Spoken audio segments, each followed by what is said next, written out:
The phone call came at 2:47 p.m. on a Tuesday, and I knew something was wrong the second I heard the realtor's voice. "I'm calling about the Maple Street property. Listing the buyer is asking questions I can't answer." My hand started shaking because I knew exactly what this meant. While my father lay unconscious in the hospital after his massive stroke, my stepmother Linda had just tried to sell our family home out from under me. But what she didn't know was that I'd been 3 steps ahead of her for months, and her greed was about to become the biggest mistake of her pathetic life. If you're watching this, hit that subscribe button and let me know in the comments where you're from. This story gets absolutely wild, and you're not going to believe what this woman tried to pull. 6 months earlier, Dad had what doctors called a warning stroke. Nothing too serious, they said, just his body telling him to slow down and take better care of himself.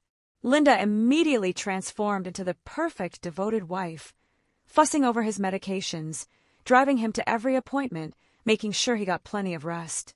"Don't worry about a single thing, Harold," she'd whisper while tucking blankets around him. "I'll handle everything while you focus on getting better." At the time, I thought her dedication was beautiful. Here was this woman who genuinely loved my father, stepping up during a health crisis to make sure he felt supported and cared for. Linda had come into Dad's life 3 years after Mom died from pancreatic cancer, and honestly, I was grateful he'd found someone to share his golden years with. They'd met at a grief support group, 2 broken people finding comfort in each other's company. Their romance felt like proof that love could bloom even after devastating loss. But Linda wasn't interested in love or companionship. She was running a long con, and Dad was just her latest mark. What I discovered completely by accident changed everything I thought I knew about the woman I'd been calling Mom for the past 4 years. Dad had always kept meticulous financial records in his home office, the same system Mom had set up before she passed. After his warning stroke, Linda claimed the office was too stressful and overwhelming for him to use, so she moved all his important documents to her own filing system for better organization and efficiency. I should have seen that as a massive red flag, but I was dealing with my own crisis at the time. My divorce had just been finalized. I was starting a demanding new job, and my teenage son was acting out because of all the family instability. I trusted Linda to handle Dad's affairs because she seemed so competent and caring, always on top of his medical appointments and financial obligations. She was legally his wife, so she had every right to manage their household, and I had absolutely no reason to suspect she was systematically robbing him blind. The truth came out purely by chance. I'd stopped by the house to get some of Mom's photo albums that Dad wanted to go through with me, pictures of family vacations and holidays that brought him comfort during his recovery. Linda was at her book club, and Dad was taking his afternoon nap, so I went into his old office to look for the albums. That's when I stumbled across a filing cabinet that Linda had apparently forgotten to lock, and what I found inside made my blood run cold. Hidden behind medical files and insurance papers were real estate documents, banking statements, and legal papers that painted a picture of systematic financial manipulation going back almost 2 years. The house that had been in our family for 38 years, where I'd learned to ride a bike and celebrated every Christmas until I moved out, had been quietly transferred into Linda's name alone through a series of legal maneuvers that Dad clearly didn't understand or authorize. The joint checking and savings accounts that should have protected both of them had been restructured, so Linda had complete control over every penny. Dad's retirement funds, his investment portfolio, even his life insurance policies had all been modified to list Linda as the sole beneficiary, completely cutting me and my son out of everything. But the most chilling discovery was a folder labeled Future Planning that contained research about memory care facilities, asset liquidation services, and something that made me physically sick, information about expediting probate for incapacitated spouses. I sat in that office for 3 hours, photographing every document with trembling hands while rage and disbelief fought for control of my emotions. This woman I'd welcomed into our family, who I'd hugged at holidays and trusted with my father's well-being, had been methodically stealing everything my parents had worked 42 years to build. She targeted a grieving widower, gained his trust through fake love and manufactured devotion, then used that trust to rob him of his life savings while he mourned the loss of his soulmate. That night, I sat in my kitchen staring at hundreds of photos on my phone, trying to process the magnitude of Linda's betrayal.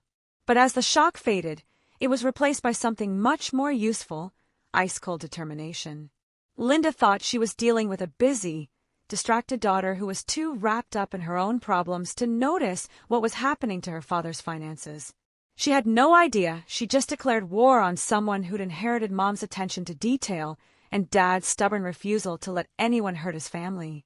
I spent the next 2 weeks researching everything I could about elder financial abuse, legal remedies, and the specific tactics predators use to target vulnerable seniors. What I learned made me furious, but also gave me hope.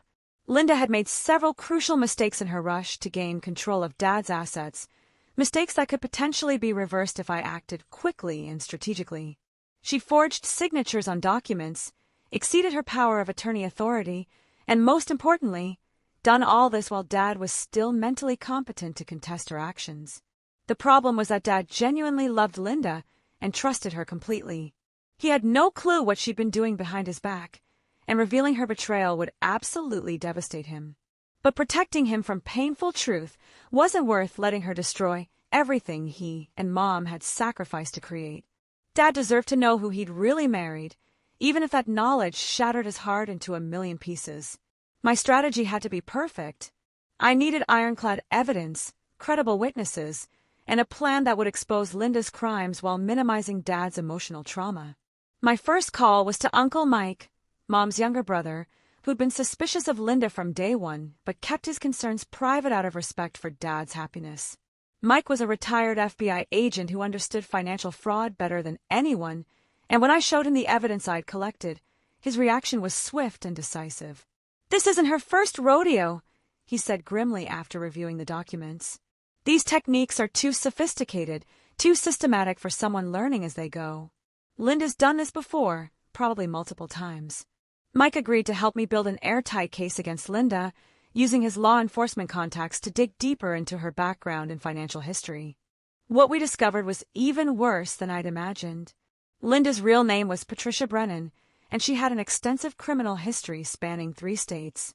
She'd been running marriage scams for over a decade, targeting wealthy widowers and systematically draining their assets before disappearing to find the next victim.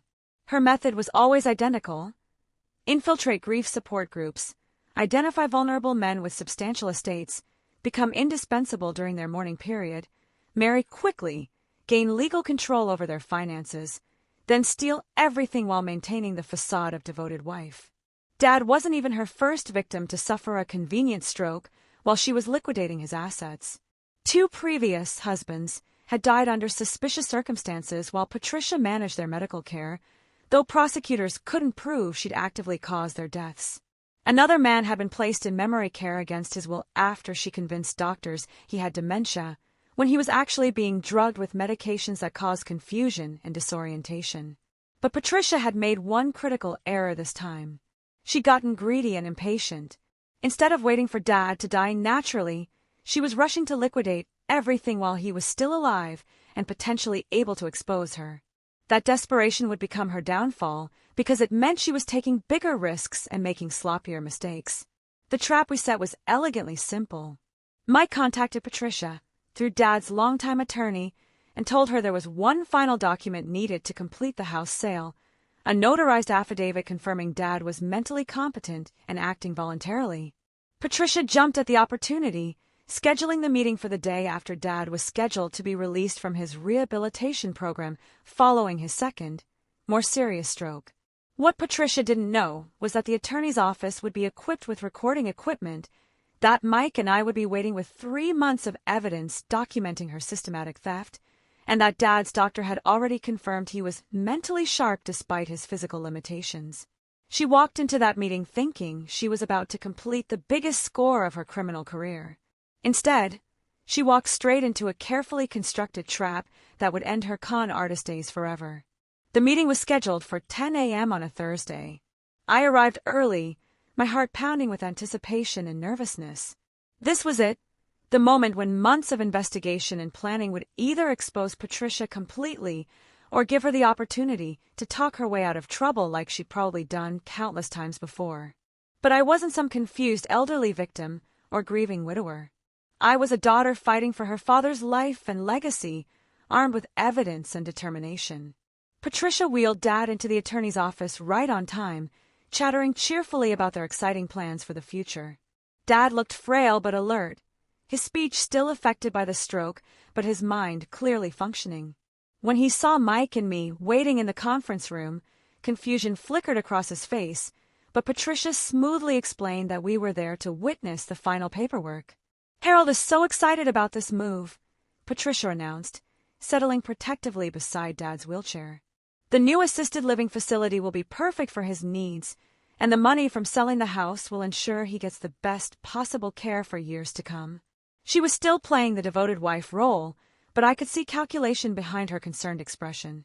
The attorney began asking Dad direct questions about the sale, and that's when Patricia's performance started falling apart. Dad clearly didn't remember agreeing to sell the house, and when pressed for details about their supposed discussions, his confusion was obvious. Patricia kept jumping in to help him remember, but her explanations became increasingly frantic as Dad's bewilderment grew. That's when Mike opened the first box of evidence.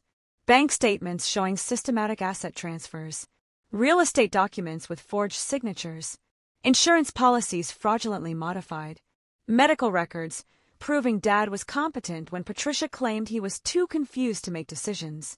The mountain of evidence was overwhelming and undeniable. Dad's face went through shock, disbelief, and finally devastating realization as he understood the scope of Patricia's betrayal. This woman he'd loved and trusted had been stealing from him systematically, using his grief and vulnerability against him. She'd sold family heirlooms, emptied retirement accounts, even stolen money my parents had saved for my son's college education. "You sold Pop's coin collection?" Dad whispered, his voice breaking. "Those coins had been in our family for 3 generations, carefully preserved and passed down as legacy." "Patricia, you promised those would go to my grandson someday." Patricia's mask finally slipped completely. "Harold, you're not thinking clearly because of your medication. You agreed to sell everything when you needed money for medical expenses. But we had hospital records proving his medical costs were covered by insurance, and the coins hadn't been sold for bills. They'd been sold to fund Patricia's lavish lifestyle. The recording captured everything. Patricia's lies, her attempts to manipulate Dad, even as evidence mounted against her, her growing desperation as she realized her con was completely exposed.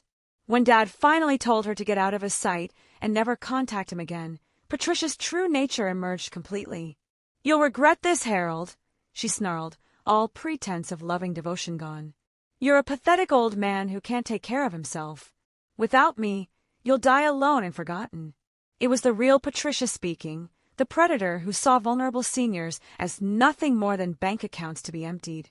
6 months later, Patricia Brennan was sentenced to 12 years in federal prison for elder abuse, fraud, identity theft, and conspiracy. The FBI investigation revealed she'd victimized at least 8 other men across multiple states, stealing over $2 million through her marriage scams. Most of Dad's money was recovered, though it took months of legal proceedings to untangle her complex web of fraudulent transactions.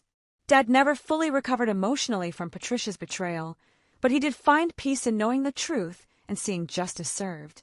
He moved in with my son and me rather than staying alone in the house that held so many painful memories. We created a comfortable space for him, and he seemed to heal being surrounded by family who genuinely loved him. The most satisfying moment came during Patricia's sentencing hearing, when Dad made a victim impact statement that brought tears to everyone's eyes. He described not just the financial damage she'd caused, but the emotional devastation of realizing that years of what he believed was genuine love had been nothing more than calculated manipulation designed to steal his life's work. "Patricia Brennan didn't just steal my money," he told the judge with quiet dignity. "She stole my ability to trust, my faith in human goodness, and my hope for companionship in my remaining years. But she didn't steal my family's love or our determination to protect each other. And she definitely didn't steal our ability to fight back when someone threatens what we've built together." As we left the courthouse after her sentencing, Dad turned to me with something approaching his old smile. "Your mother would have seen right through her from the beginning," he said. "I wish I'd been as smart as Margaret was about people. But I told him the truth. His capacity for love and trust weren't weaknesses. They were the best parts of who he was, and no con artist would ever take that away from our family." Thanks for watching, and don't forget to subscribe. If this story taught me anything, It's that family has to look out for family because there are predators out there who see kindness as weakness. But they're wrong. Kindness backed by determination and evidence is the strongest force in the world. Share your own stories in the comments. Your voice matters.